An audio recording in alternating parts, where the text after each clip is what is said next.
खुदावंद यीशु मसीह के बाबरकत नाम में आप सबकी सलामती हो। जिस तौर से हम पहले खुदा के कलाम को सीख रहे हैं, आज एक बार फिर से हम इस वीडियो में बड़ी अहम बातें हैं जो खुदा के कलाम में से सीखेंगे। खरूज 32वें बाब उसकी एक आयत में कलाम मुकद्दस हमें ये बताता है कि इसराइली वो हारून के पास आए और उनके आने की एक बहुत बड़ी वजह ये थी कि 40 दिन और 40 रात मूसा गायब है, वो पहाड़ी पर है, खुदा उसको 10 अहकाम दे रहा है। और जब लोगों ने ये देखा कि मूसा इतने दिनों से उनको मिला नहीं है और उन्होंने उसको देखा नहीं, वो परेशान हो गए। और उनकी परेशानी का ये आलम था कि उन्होंने ये सोचा कि अब मूसा ने तो पता नहीं आना है या नहीं आना है, अब हमारी रहनुमाई कौन करेगा, हमारी रहबरी कौन करेगा।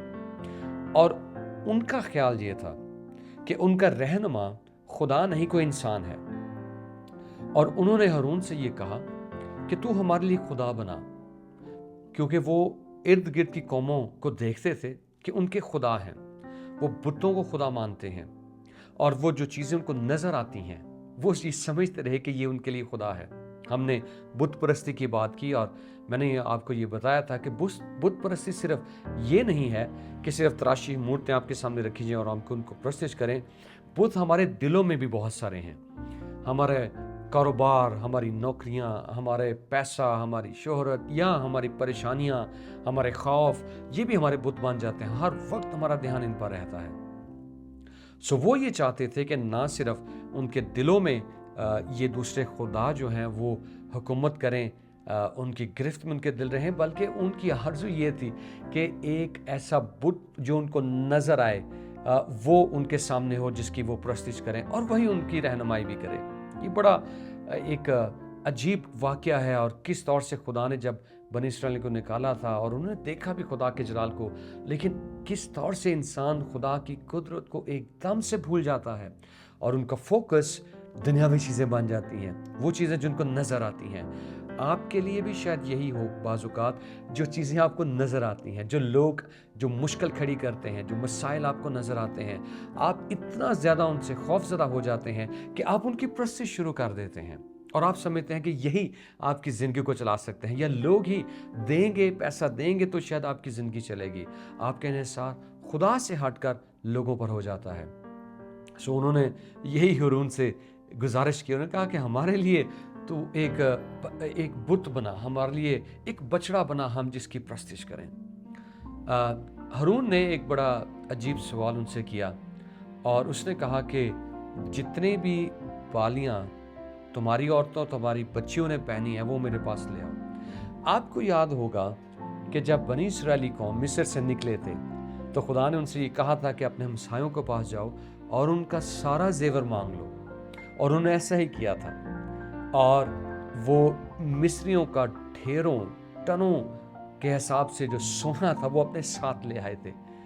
अब ये बरकत थी जो खुदा ने उनको दी थी, लेकिन अब मेरे साथ ज़रा इस पर गौर कीजिए कि वो बरकत, वो सोना जो खुदा ने उनको दिया था, अब वो सोने का क्या करने लगे हैं।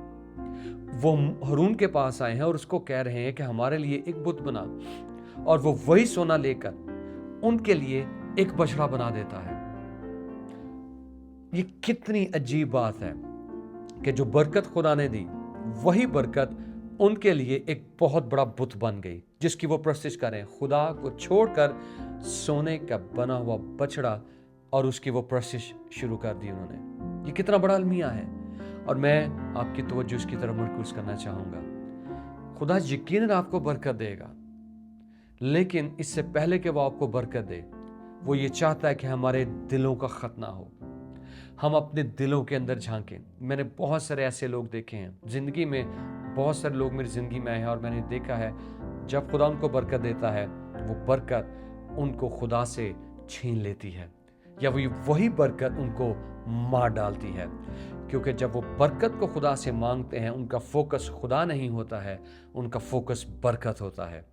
इसी तरह जिस तरह से आप बैंक में जब जाएं तो बैंक कार्ड हमें देता है और हम उस कार्ड को बैंक की वो जो एटीएम मशीन होती है इसमें डालते हैं, और वो एटीएम मशीन जो है हमें उसके एवज पैसे हम निकाल सकते हैं। हम बाज़ औक़ात खुदा को ये मशीन समझते हैं। खुदा के पास जाते हैं और हम बटन दबाते हैं और हम ये कोशिश करते हैं कि इससे हमें बरकत मिले। और जब हम बरकत लेते हैं, कौन खुदा, कहाँ पर खुदा, हम भूल जाते हैं। मेरी आपसे गुजारिश ये है, अगर आज खुदा आपको सोना दे, अगर खुदा आज आपको बरकत दे, क्या आप उस सोने से एक तराशी मूरत बनाएंगे और उसी की प्रोसेस करेंगे?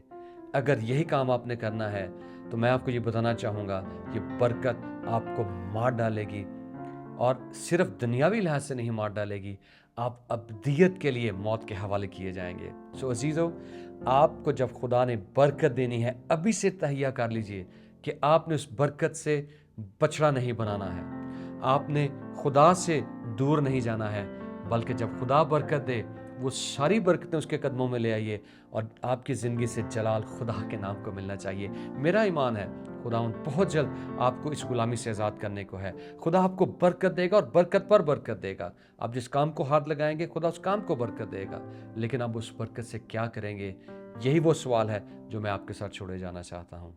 खुदा आपको बरकत दे।